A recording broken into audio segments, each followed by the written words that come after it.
Hello, and welcome to the Unleash podcast, Unleash Your Potential, Make Your Impact. On the show, we meet with leaders in their industry, often hiring managers, sometimes discussing leadership challenges and strategies, and sometimes around the hiring process.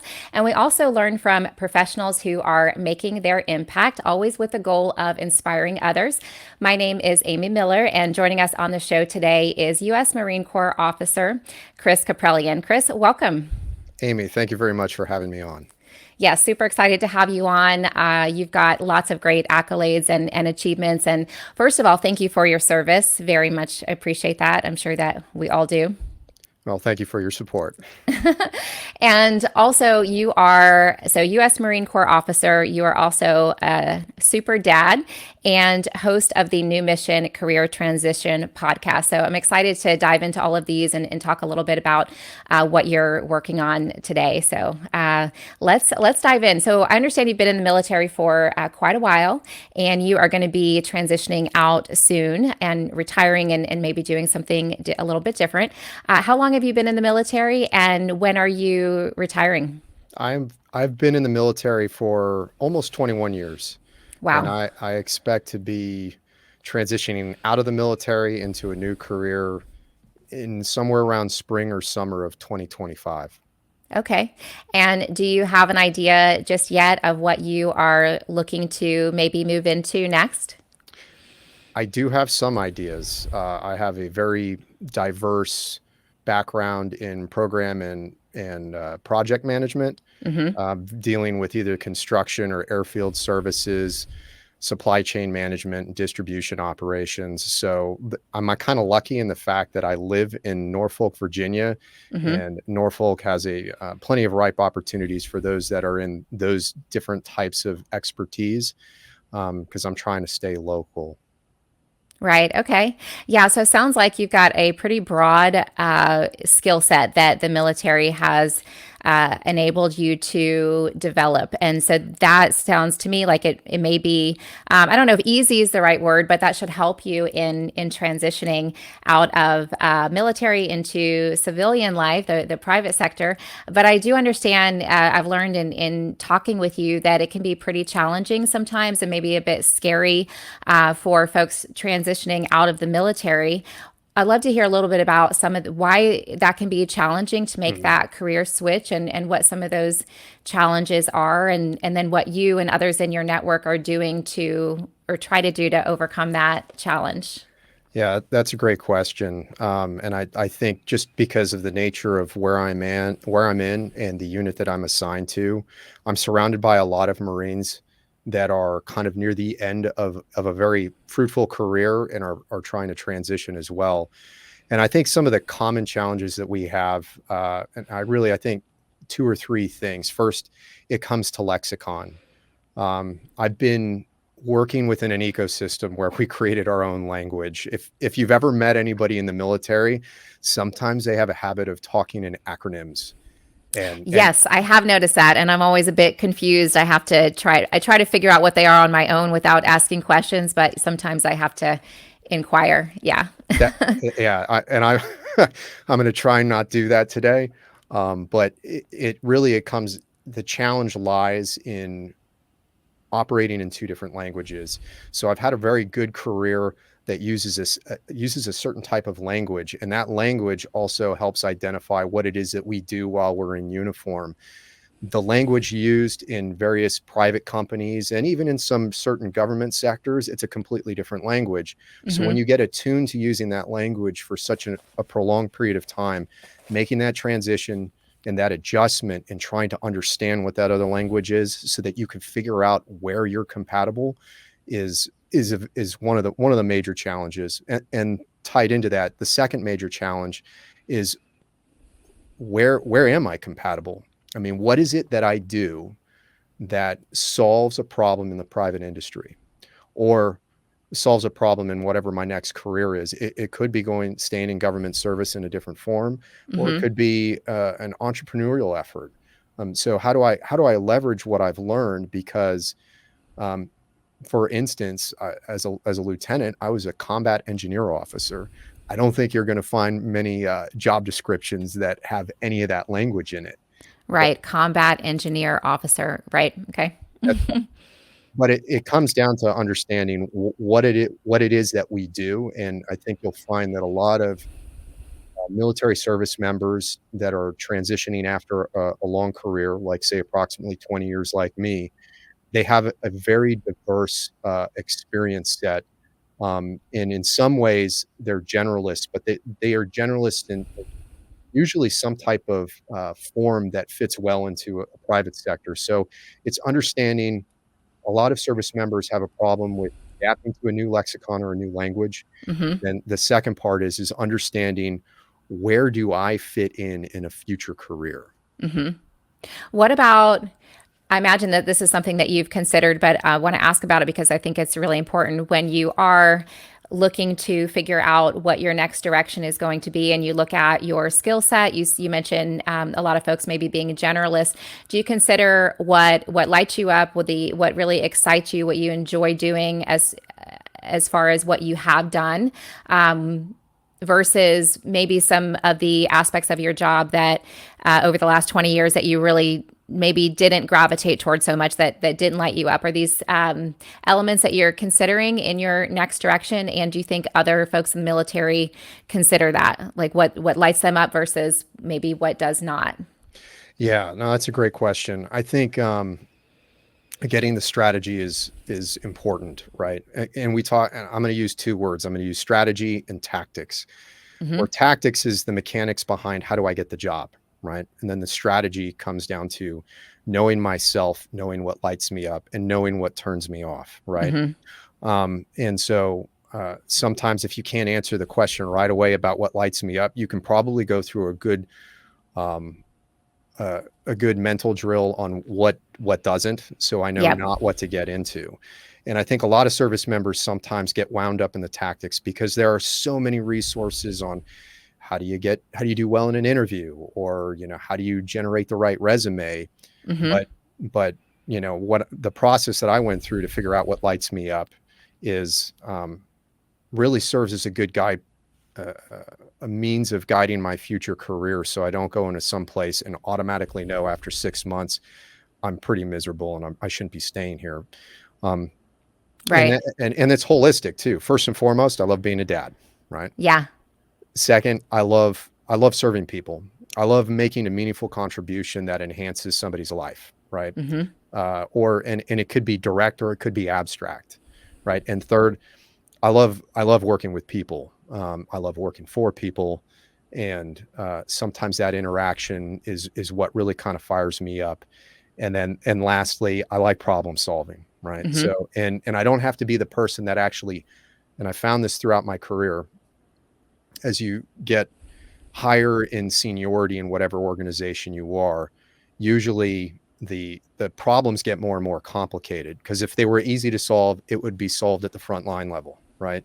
Hmm. And so getting comfortable with not always knowing the answer, but knowing how to lead a team or how to lead a group of people to figure out what that answer is something that a skill that I've developed over time, and it makes me feel alive. That So is so key right there, making you feel alive. And also, and that's really strong, considering and identifying what is really important to you. This is something that I talk about often, as I refer to it as identifying your drivers, really paying attention to, mhm, listening to what drives you. Because to your point, you were mentioning, or you mentioned all of the some of the different resources that the military has. So crafting the perfect or ideal resume and how to conduct yourself in an interview. These are important skills to have. However, first you want to make sure that you're going in the right direction because, like you said, then you could get the job and learn 6 months later, this is actually not where I want to be. And I think that, listening to our emotions, both our positive and negative emotions, can equally serve us in guiding us in the right direction, whether it's career or otherwise. And a lot of times, focusing on, you also mentioned, what what you don't like, that can be key in pointing you toward what you do like. A lot of times we want to, I mean, we're human nature, we want to be comfortable. So we often will ignore our problems, those uncomfortable emotions, kind of trying to pretend like they're not there and push them aside and stay focused with what we're working on. But then we're kind of denying ourselves and missing out on a potential opportunity, because a lot of times that frustration, that problem is showing up so that we can discover a solution. And that is what you have done with your New Mission Career Transition podcast, right? You identified a challenge, and from that, really focusing on that problem led you to this solution. And now you're helping a lot of people. Is how did you come to the idea to start your podcast? And I'd love to hear how you feel about how it's going, and how you feel like you're serving others with your podcast. Wow. Yeah. So focusing on the frustration. Well, how did I do it? I think the first step is I had to create time to actually think outside the box. Um, you know, Going through or preparing for a major career transition for me was very stressful. It's a stressful process. I'm still in it too, by the way. Hmm. But I think what distinguishes me from a lot of other people is I've found ways to be able to significantly reduce that stress and provide me confidence. And a lot of that was, first, let's create an environment where I invest in myself by portioning out a time when I'm the most creative to brainstorm and think of ways in which I can solve a problem, and certainly not hide from it. And in this case, it's the frustration of knowing, well, where do I fit in? What are the skill sets that I offer? Hmm. And through that investment in myself, in order to try and brainstorm, I came up with the idea of starting a podcast.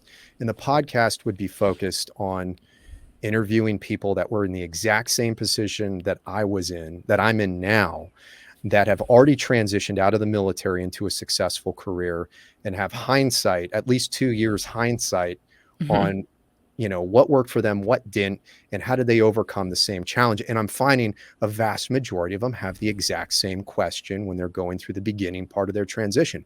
What do I do? Where do I fit in? Hmm. And it's been not only an amazing exploration of different career fields, um, and largely focusing on tactics too, but also on strategy. They talk about some of the emotional, psychological, and even financial challenges that they had during their transition. Hmm. That it doesn't matter what you do. These are some really good life tips that you can take from these other people, whether they went the education track and now they're going back to school, or they started their own company, or they're working for a Fortune 500 company. So Hmm. I would say that not only has given me far more confidence in knowing what's important and how to navigate my own transition, but I know that it's benefiting others, which is also kind of one of the things that lights me up. Right. Serving others. Yep. Problem solving and serving others. And this is the doing your podcast is also giving you an opportunity to be creative Mm. and to learn while providing that learning experience for others as well. So I think that's great. How many episodes have you recorded so far? 24. Wow, nice. 24. So we passed the 21 milestone. I think there's a statistic out there that says 95% of podcasts don't make it past the 20th episode. And Oh so, wow. Oh my goodness. Okay, that's good yeah, to know. So I got to keep going. that's right. I'll be there soon. Keep going, Amy. Keep going. Okay, good for you. Good for you. I imagine it sounds like you have a lot of success habits, positive, healthy habits in place. I always love to ask about that, because I find that just hearing about what other folks are doing to stay positive and build themselves up can help to encourage others to do the same. So I'd love to hear about some of your personal success habits that you have in place. Okay. Yes. Focus is very important to me. And in order to get focus, sometimes it requires calendar management. And in order to do it right, for me, I need to know what it is that I'm not going to compromise on. And some of that has to be Prioritizing. Yeah. exactly. So prioritize and execute those things that are in my calendar, but some of those things I won't waver on, because I know they pay dividends. So for me, it's like exercise, Hmm. it's sleep, It's getting a balanced diet with some cheat days in there. But if I can maintain my body and my mind, it's going to give me the energy necessary to be able to have a productive day, and no Hmm. matter what it is that I do. So getting the lifestyle habits down, fine tuned to help me through a transition problem or a business problem, military problem. Um, I found it is extremely beneficial, and I think that's one of the things that I benefit as far as being a Marine officer that's in a culture that embraces that. Absolutely. That is so key. And that brings to mind a conversation that my dad and I were having. So, just like you, I'm also really big into fitness and working out, and my mental, emotional, and physical health absolutely comes Mm. first. My dad was saying how he notices that people that are so busy, like you and I, with our goals and our full time jobs and our other goals that we're working toward, still always make time to work out. And I think of it as another concept that I like to talk about is taking time creates time. So if we take time to prioritize our mental, emotional, and physical health, when you work out, that helps you to feel your best. And when we're not feeling our best, we're working with a distracted focus. So that we might think that we're saving time by not taking that hour or so to work out that day, but then we're not feeling as good about ourselves. So that's going to slow everything else down. Whenever we're trying to stay focused as best as we can on an initiative, if something is bothering us, if we have a problem where we're not feeling as good about ourselves as we could, we're going to be distracted, and then that's going to slow us down. So taking that time, actually, you end up getting more done with less effort. Do you find that? 100%. If you can fine tune those aspects of your life, you're not going to perpetually hit that wall when you're reading a document, or when you're trying to formulate an email that matters, or when you're trying to have a face-to-face engagement with somebody that's really important, whether it's a family member or it's somebody that has uh, is a business connection. So I just find that if you can get those things right, it's going to pave the path for success in whatever endeavor somebody's trying to pursue, whether short term or in the long run.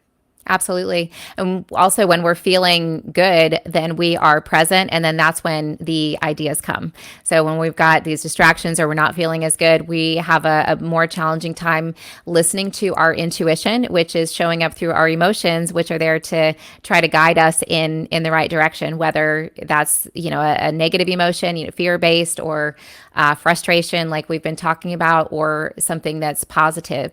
And I think it's key to listening to your intuition is trusting Mm. yourself. And when we're not doing that, we can't see that first step in that next direction. Do you find that as well? Yes, exactly. Yes.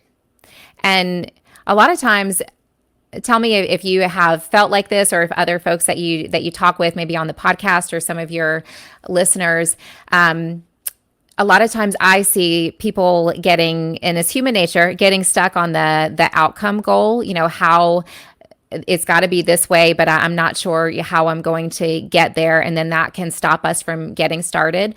Whereas you're trying to figure out your direction, you've got some ideas, you're starting to be creative. And from that creativity, allowing yourself to listen to, feel, hear, and explore your emotions, you started the podcast. So that led you in a direction which has really grown tremendously and is helping a lot of people. I know you're getting a lot of downloads, and that you wouldn't have, either you could have missed out on the opportunity to hear that idea, and or to believe in yourself enough to take action on it, had you not been had these healthy habits in place where you're feeling good about yourself and you can trust your instincts. Does that make sense? It does. And that's a very good apt description of what I've experienced thus far. Yeah, because sometimes, we don't always know what the outcome goal is going to be, but if we stay connected to, and trust, okay, this is what drives me, this is what lights me up, and take a step in that direction, making sure that we're fulfilling those needs, then that's going to ultimately guide us to the next step, and then the next step, and then we figure out our path much faster. So it sounds like you are doing a great job of that. I would love to hear. So you're an awesome dad, and I'd love to hear. I imagine that you are implementing some of your success habits in your role as a father. Would you say that's so? And if so, I'd like to hear a little bit about that. Yeah. It's funny. So, kids by nature love structure. I've got an amazing 8-year-old daughter, and she appreciates the structure as well. But we've also had applied other little strategy exercises in identifying what makes us strong and what motivates us. I mean, I came up with a couple of mantras for myself that really spoke to me. So it kind of fires me up and reminds me who I am and what's important. And I Hmm. work with my daughter to come up with those mantras as well. And That's awesome. I remember her like preparing for something, and I can't remember what it was. I might have been an obstacle or something she was getting ready to do. And I heard her under her breath repeat these mantras to herself before Oh she my went out and did it. gosh. Yeah. So she was That's psyching herself up. awesome. And it's a confidence booster, just as it is Yeah. for me, it is for her. So if you're trying to figure out what lights you up and trying to find something that'll kind of get your mind flowing in a positive direction to set the course for the day, Hmm. figure out what mantra really drives you. I like one that it speaks to me, and it's also the motto of the British SAS. It's "Who dares wins," Who right? dares wins. That's Who so dares good. wins. Yep. And so for me, that really speaks to me, and it inspires me to, you're not going to figure out the perfect strategy. You're not going to have 100% confidence in anything you do, but you need enough to be able to take that first step, because the first step's most important. Hmm. Because I dare, I win. That is beautiful. Very impactful. I love that. That's a very, very positive, and I love that you are implementing that with your daughter as well. I think I'm really big on self empowerment. It's obvious for anybody who listens to any of my content, and I think had I actually, I started implementing some of these success habits as a kid when I didn't even realize, what I was doing. But Mhm. mantras and some of these other tools that I learned and started to implement as I got older, oh my gosh, would have been so helpful as a younger kid. So I think that's really awesome that you're implementing that with your daughter, and hopefully some of our listeners out there, if that's not something that you're doing already, maybe you can try that with your kids as well. Also, one trick with mantras, I like to identify the negative emotion. If Mhm. I'm encountering a challenge, try to identify the emotion and try to uncover what past experience past experience is created that emotion and mindset or belief system, which is basically not true. And then you can, I like to call it, re-brainwash yourself with the actual truth, and just by telling yourself the opposite. So if you're feeling not valued, for example, you can say, I have valued, or I have value rather. And Brian Tracy, are you familiar with Brian Tracy? Do you listen to some of his stuff? I think so. I think I have, but you'll have to refresh my memory. Okay. Motivational speaker, author, sales coach, really, really good stuff. But he says to tell yourself, I like myself. I like myself. And it'll boost your self confidence quickly. So yeah, mantras are another way to just implement positive self talk, which is really key. So Yes. is there a challenge that you overcame that you would feel comfortable sharing? A deeper challenge that you overcame? What was it? How did you do it? And what was a positive outcome that came from it? So the thing that I've overcome is picking a direction, right? And there are challenges, particularly for those that are transitioning out of the military, or maybe not necessarily the military, but you're going to be making a career transition or a big decision. And if Hmm. you don't know where to go and need to find a direction, focus on the strategy first, then focus And on the tell tactics. us again, share with us again when you say strategy, what you mean by that. Okay, what I mean by that is know who you are, know what's important to you, know where your red lines are. And that And when could you say red lines, is that that a no go? What do you mean by red line? Thank you for holding me accountable, military talk, right? The things that you will not compromise on, Okay, right? Because they are that important. Because if you can so figure out good. those things, and you can figure out, we have also a saying, and it's probably not just in the military, keep the main thing the main thing. Hmm. If you know what that main thing is, Hmm. it's going to help you differentiate that you should be going west and not east, north Yeah. and not south in whatever direction you pursue. You may be off by 5 to 10 degrees from a true magnetic north, but you're going to be heading in the right decision.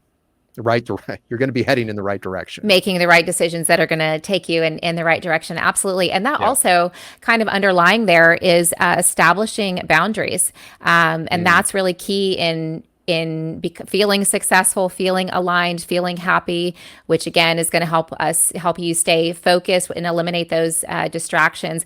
A lot of times we're not trusting. We let our boundaries be crossed or maybe compromised rather than prioritize because we're not listening to and trusting our instincts, which is a huge success habit that a lot of people don't do, which we can do. We can easily tap back into that if we just start to pay attention and choose to, because it's our instincts are innate. But yeah, that's a huge success, Chris, that you're able to do that. You took a challenging situation, likely some fear there, because any change, any unknown, there's going to be uncertainty, which is fear. Can feel help make us feel fearful, and yeah, you overcame that, and as a result, you've got your what you're not going to compromise on, your red lines, and you started this podcast that is helping a lot of people. Excited to hear what ends up happening next.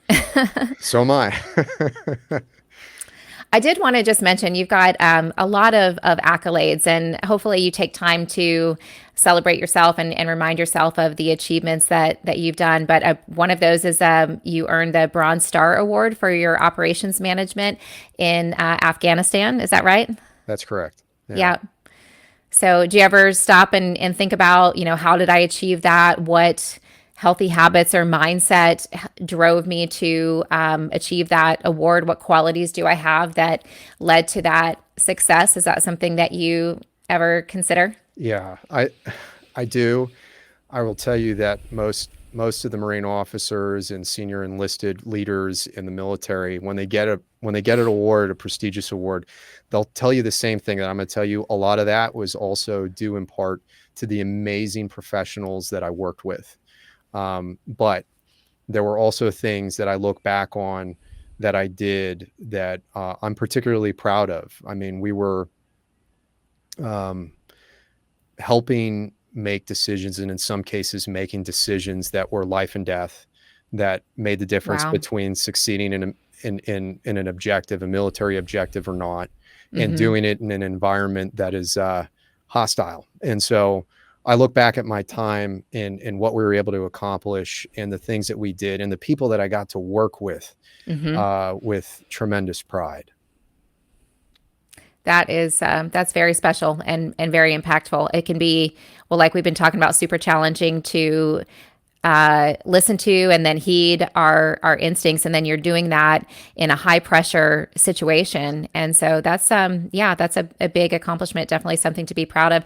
And I wanted to ask about that because I think that question can help a lot of people, just as a reminder to ask yourself to reflect back on a past achievement, a past success. If you stop and take a look at your life, the areas that are working where you feel happy and aligned and you're pleased with your success, and then look at the areas that are not. If you look at and kind of peel back the layers and ask yourself, well, how did I achieve what I achieved? What was my process here? And what was the mindset, my belief system that drove that, the actions that led to my success as well? You can take and apply that mindset to the areas in your life that are not working, and you can end up having the same success. So that's an example of, just something for you to think about as you continue working toward your career transition too. So, yep. Roger that. All right, great. So one piece of advice that you would like to share with others to contribute to help make a positive impact in your way. Other than focus on the strategy, it's once you know the direction you want to take, it's okay. It's okay if you need to do a course correction and change again. Yep. After you take that first step or move into that first job in that different career. Because I think we get tied up, particularly those that are in the military. I've been doing this for 20 years and there's this almost implicit thought that I'm going to do it again. I'm going to find the right thing and do that for another very long period of time. But it Okay. doesn't have to be that way. Success isn't measured on a very straight line on a graph. It Hmm. goes up, it goes down. And really, now that I've realized that, it's taken so much stress off of my back. Absolutely. Yeah. Yeah. Yeah, that is really good. That is very key. And it does, it can, that mindset can really alleviate a lot of unnecessary stress and unnecessary pressure, which can be limiting. Because a lot of times we do have an idea, an outcome goal, and then we start in that direction and then we get there and we learn, oh, this is not actually what I wanted. But that doesn't mean that we failed. And a lot of times we can, and I used to do this too, keep going with something for too long just because I said I was going to do it. And I was kind of stuck on that. I have to achieve versus, okay, I learned, I had an experience, and that experience can really help equip us so that we're better prepared for the next direction. So it's okay for the goal to change, which is why just getting started, have that idea, have that emotion, have that, what makes you curious, what makes you excited, what is frustrating you, and let that emotion guide you in that first step. And then you're going to create your path as you go. We can't ever know the end goal. And a lot of times people stay stuck there. So yeah, I think that's great advice. Thank you for sharing. You're welcome. And what? So I'm going to include the your social media links in the podcast once we post it here, so that'll be linked below. And I've got your Instagram up here. How can we get in touch with you if somebody has a question for you? And where can we find your New Mission Career Transition podcast? Yeah, you can find me on LinkedIn. I have a presence on LinkedIn. Trust me, I'm one of the few, if not only, Christopher Kaprielians on LinkedIn. So if you hit up the majority of the letters of my last name, you'll find me, or you'll find my sister, who's also my co-host for Oh, the nice. New Mission Career Transition podcast. We are on Apple, Spotify, and all other major podcast applications, and we share information about the podcast on our Instagram at New Mission CT. That's New Mission Charlie Tango. And we try and produce and publish one episode every 2 weeks. And Nice. generally, we hit that benchmark. Awesome. Well, keep going. And it has been a great talking with you. It's been a great conversation. You are doing lots of impactful things, and I'm excited for you. So thanks for making time. Amy, thank you. And if you're listening and you're listening to Amy, if you want to figure out how to get the strategy right, how to focus on the frustration, you can't listen to a better podcast host. Amy, thank you so much for the help that you've provided me. My pleasure. That means a lot to me. I really appreciate it. Thank you. And we'll continue the conversation. I look forward to hearing more of your podcast episodes. So thank you again. And thank you to our listeners. Really appreciate you all as well. If you are looking for some additional success habits to implement yourself, I do invite you to check out my book, Where's My Mustard? How to Let Go, Attract, and Achieve, A Quest to Self-Empowerment. It's packed with ways to help you do just that, overcome and achieve. So thanks for listening. We will see you soon. And until next time, stay curious.